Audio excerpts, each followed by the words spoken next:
Estação Cultura. Quantos encontros será que já não teve por aqui, hein? A estação, enquanto funcionou para o transporte de passageiros, foi o principal local de encontro da cidade e hoje ainda agrega os cidadãos campineiros por conta de se tratar de um centro cultural. É isso aí, a gente chamou o Rafael aqui, que é um historiador e mora também na Vila Industrial, para contar um pouco para a gente da história do bairro. Uma história que se confunde também com a história do centro, né, Rafael? O bairro começou a se formar, a Vila Industrial começou a se formar quando? A Vila Industrial, ela começou a se formar ao final do século XIX, num local considerado distante da cidade. Após a construção da ferrovia, a gente vai ter uma barreira que separa a cidade da Vila Industrial. E esse relativo isolamento do bairro é o que vai dar uma autonomia do bairro e uma identidade arquitetônica e uma identidade para os moradores também.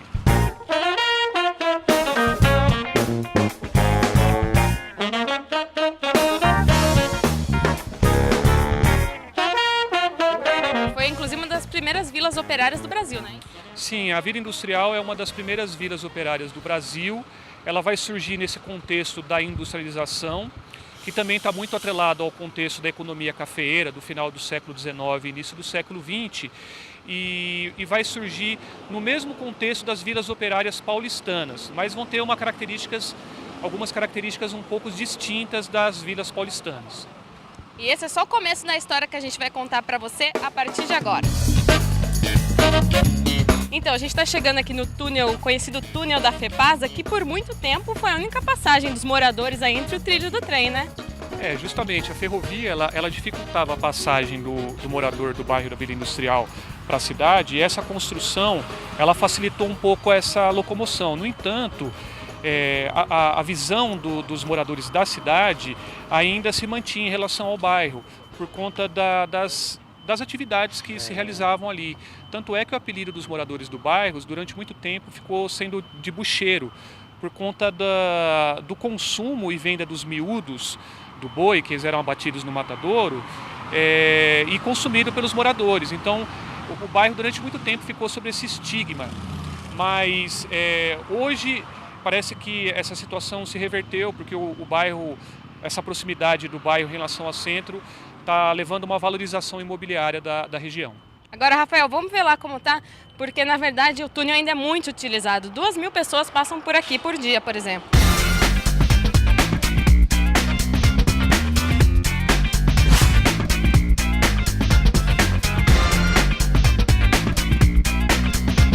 Então, a gente terminou de atravessar aqui o túnel da FEPASA e ainda é uma das poucas ligações que tem entre o centro e o bairro para quem é pedestre, né, Rafael? Isso é uma dificuldade que até hoje é presente na vida do morador da Vila Industrial. Ele tem que recorrer ao túnel. Então a gente chega aqui, já tem um pouquinho de casas históricas, de ruas de paralelepípedo, e é isso que a gente vai conhecer a partir de agora, né? Sim, aqui nesta rua nós temos um dos conjuntos que representam aqui as vilas ferroviárias que datam do final do século XIX. O construtor é de origem alemã e essas casas serviram aos trabalhadores da companhia ferroviária, a Companhia Paulista e a Companhia Mogiana. E olha, a gente desceu um pouquinho, saiu de perto dos trilhos e veio mais para a parte de baixo do bairro e também mudou de século, porque aquelas casas que a gente viu antes eram do século XIX e essa aqui, ó, já é do século XX, de os irmãos portugueses que construíram toda essa vila aqui e até controlavam os moradores. É isso, Rafael? A ideia na época dos irmãos eram construir habitações operárias e eles construíram uma casa aqui que eles podiam estar visualizando melhor os moradores e a entrada e saída deles aqui. Então, de alguma maneira, eles exerciam algum controle sobre os moradores e, ao mesmo tempo, esse tipo de moradia era geralmente feito sob encomenda e os moradores iam pagando à medida que podiam.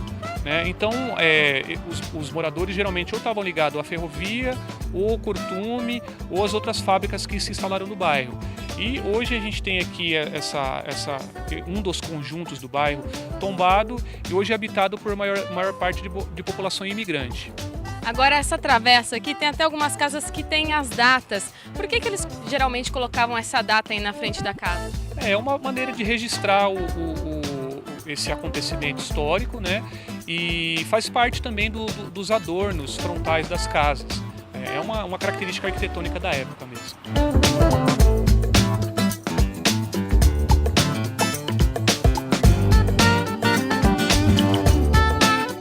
Se a gente começou lá no ponto de encontro do centro, que era o relógio da Estação Cultura, a gente encerra aqui na Igreja São José, outro ponto de encontro aqui da Vila Industrial. Rafael, muito obrigada pela sua aula aí sobre o bairro.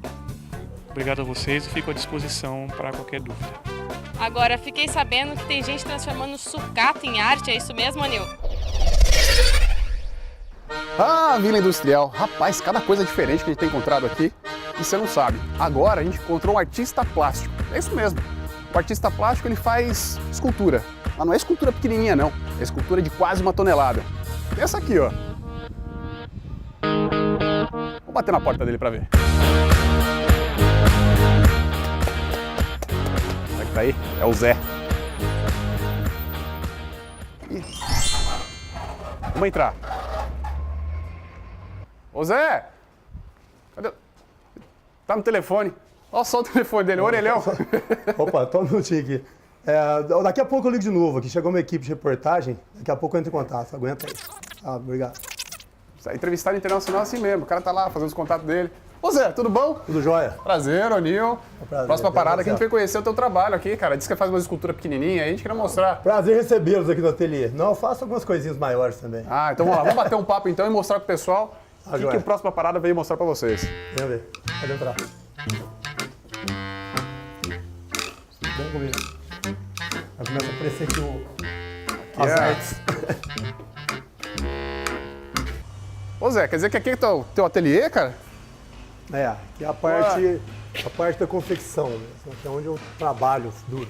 E pra gente começar, é o seguinte, eu tava vendo, a gente tava pesquisando, vendo sobre você, a gente viu que teu sobrenome, teu nome é Zé e Z, com acento circunflexo e com acento agudo. Como que funciona isso daí? Então, essa foi uma fase quando eu tive uma passagem pela França, que eu fiquei em Paris uns 8 meses a 1 ano. E como eu comecei a trabalhar, a vender um pouco de escultura na rua, e eu punha o nome Zé Vasconcelos, com acento agudo. Isso lá em Paris? Em Paris. E aí, o acento agudo na França, ele é lido como Z, meu nome. Eles me chamavam de Zé Vasconcelos lá. E eu tentei, de qualquer forma, mostrar por que o meu nome é Zé no Brasil. Eles não, então, com acento agudo, sempre eles me chamavam de Zé. Aí eu inverti, pus o acento circunflexo, que aí eles me passaram a chamar de Zé na França. E aí eu adotei o acento circunflexo no Brasil. Então é Zé mesmo? Zé. Então é Zé aqui e Zé na França. Pode chamar do Zé também, Zé. Que é um chique. Ô Zé, fala pra mim, quanto tem de altura cada escultura dessa aqui? A média dessas alturas de cavalo de tamanho natural vai ser medido pela cernilha, que é aqui. O cavalo pode estar com a cabeça baixa e a cabeça alta. Então a gente mede por cernilha. Então a maioria das raças gira entre 1,60 e 1,70 no máximo. Então agora com altura de pescoço dá 2,20, 2,10. Que é uma altura, parece que é real, né? O tamanho o tamanho bem... A maioria que eu faço em tamanho natural. Tem algumas esculturas que já fiz em tamanho acima do tamanho e tem as miniaturas também. E o interessante é que assim, a gente vê umas esculturas grandes aqui, ele não começou fazendo coisa gigantesca assim. Ele já fazia, sabe o quê? Escultura com giz de escola. Sabe aquele giz de escola branquinho? Não é verdade? É difícil explicar em outro país o que é giz de escola. E aí, cara, como é que você chegava no país e falava assim, o que você faz? Eu faço... É difícil, porque lá na França, por exemplo, chamam de crayon. E crayon também é o lápis, aquele lápis de cera. O giz de cera. Então, o único jeito de eu explicar o que era mostrando o giz mesmo, entendeu? O que deu na tua cabeça, cara? Você falou assim, vou começar a fazer escultura gigante, fazer quase 1 tonelada aí. Como é que foi esse negócio? E de lixo, né? Vou te contar pela prótese, a visão artística. Na prótese é o seguinte, prótese dentária. Prótese dentária, que eu trabalhei com prótese dentária 10, 15 anos, mais ou menos, por aí. E a prótese é o seguinte, quando você trabalha mal, você é reconhecido. Quando você trabalha bem, você não reconhece que foi feito um trabalho na boca. Então, o bom artista, o bom protético, quando ele trabalha bem, ele não é reconhecido. A dentição vai ficar perfeita. E o artista gosta de aparecer, gosta de mostrar o trabalho. E o meu trabalho em giz é pequeno demais. Eu trabalhava com argila, também é pequeno, uma dimensão de 30, 50 centímetros. Aí eu senti a necessidade, voltando de Paris, de fazer obras grandes, para mostrar que eu trabalho, né? Assim, tô aqui, cheguei para ficar. Aí eu resolvi fazer essas obras grandes. Agora, isso aí era impossível não ver, né? E feira, você é um artista internacional, né? Você foi para o Uruguai, já fez exposição no Uruguai? Fiz no Uruguai. Na verdade, no Uruguai eu fui convidado para ir em Montevidéu, no Jockey Club. Em problemas de viagem, acabei chegando atrasado e resolvi de Montevidéu partir para Ponta del Este. Aí chegando em Ponta del Este, fui convidado para deixar umas obras na galeria e começou essa A viagem começou para um lado e terminou para outro. Mas... Se você olhar bem as esculturas de perto dele, tem umas moedas também. Cada detalhezinho da tua escultura, você coloca alguns detalhes muito pequenininhos também, né? Apesar de ter uma escultura muito grande. Sim, quando eu fazia escultura em ferro, carbono, que foram as primeiras, eu podia usar mais materiais que a pessoa reconhece. Então, por exemplo, parte de um carro, de moto, amortecedor, mola de carro, que isso aí é o ferro carbono. Mas eu boto alguns detalhes que eu consigo em inox para a pessoa saber que é resíduo, que é um reaproveitamento de material. E a moeda é um jeito da criança se identificar, porque a criança com certeza vai conhecer a moeda. Eu sou a criança, porque foi a primeira coisa que eu cheguei e falei, tem uma moeda, né? Principalmente a criança, porque a criança vai olhar, olha o cavalo inteiro, gosta, mas ela vem na moeda para ver como que entrou a moeda nessa brincadeira. E aí, quando você vai fazer um bichão desse aqui, que você senta, você faz um desenho, você fica meses pensando como é que você vai fazer, como é que funciona? Como é que funciona um projeto para você fazer um cavalo, uma escultura grande dessa? O projeto é mental, certo? Eu resolvo, eu vou fazer tal coisa. A partir de que eu resolvo que eu vou fazer tal coisa, eu passo a observar essa coisa. Então, como eu estou fazendo cavalo, cada vez que eu vejo um cavalo, o cavalo ele põe a pata aqui, muda todos esses músculos aqui. A pata para trás muda todos esses músculos. Então, o meu projeto é visualizando o animal em si. Desenho não, eu passo por foto, eu tenho as dimensões dele. E na hora, dependendo da posição que eu vou fazer, eu sei quais os músculos que ele está usando. Também tem um São Jorge brigando com um dragão aqui dentro também. E tem o carro de Fórmula 1. Ele tava falando pra mim, o carro de Fórmula 1, eu gosto muito de carro. Aí eu perguntei, mas como é que você fez o carro? Você fez um chassi pro carro? Normalmente uma escultura de um carro, por exemplo, ela vai ser uma escultura que ela não tem um chassi, ela tem só as formas finais dela. Eu comecei pelo interior, então eu fiz o chassi do carro, as rodas são ligadas no chassi e é uma escultura que se apoia nas 4 rodas. Entendeu? Então você pode até se subir nela, pode transportar ela apoiar nas 4 rodas. Não precisa de um apoio no meio, que a escultura não vai dobrar. Se colocar um motor, dá para dirigir. Ele não roda, não gira, a roda não gira. É só essa diferença. Mas você tem umas histórias internacionais também, né? Você estava uma vez no Rio de Janeiro e encontrou Gerard Butler. Na verdade foi ele que me encontrou. Mas como é que foi esse negócio? Eu estava chegando para a Copa do Mundo, para a final da Copa do Mundo. E aí eu passei pelo Leblon, que é um lugar que eu sempre estaciono ali para mostrar minhas obras, e nisso eu vi uma pessoa me chamando na rua, mas me chamando com gesto, não entendi muito bem o que ele estava falando, porque eu estava com o vidro fechado e a pessoa estava falando inglês. Mas beleza, eu parei, eu estava com uma escultura do boi em cima da caminhonete, mas puxando o São Jorge na carreta. Nisso, a pessoa já veio, na hora que eu parei, foi subindo para tirar foto na escultura. Você é bem enciumado com as esculturas. Normalmente eu não gosto que sobe na carreta, sobe na escultura, isso eu não admito, mas tirar foto pode tirar normal. Só que essa pessoa já veio, subiu na carreta, e eu reparei que a pessoa que veio tirar uma foto era e do lado tinha um segurança. Eu falei, bom, vamos lá ver o que está acontecendo. Nisso aí eu fui ver o Gerard Butler. Para você que não sabe quem é o Gerard Butler, a gente vai colocar alguns filmes para você ver. Dá uma olhada aí, ó. This is Sparta!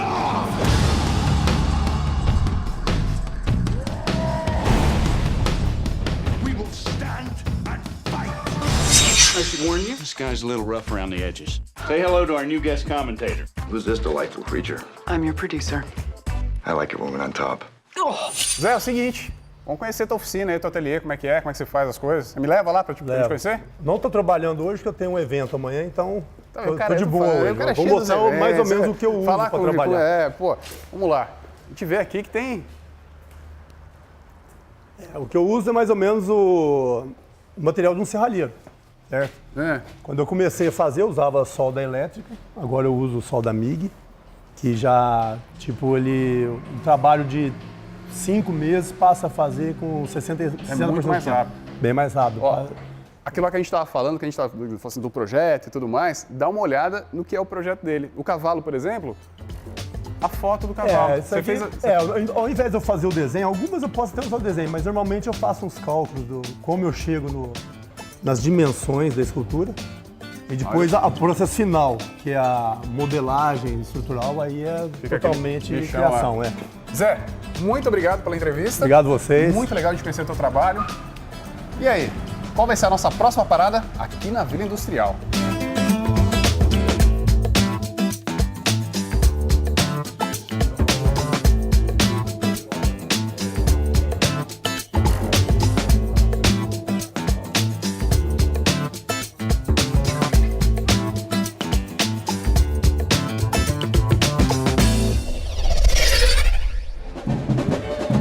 no próximo bloco a gente já entra em ritmo de carnaval e também mata a fome. Fique ligado. É um acompanhamento a mais e o pernil dá um sabor diferente. E aqui dá montado.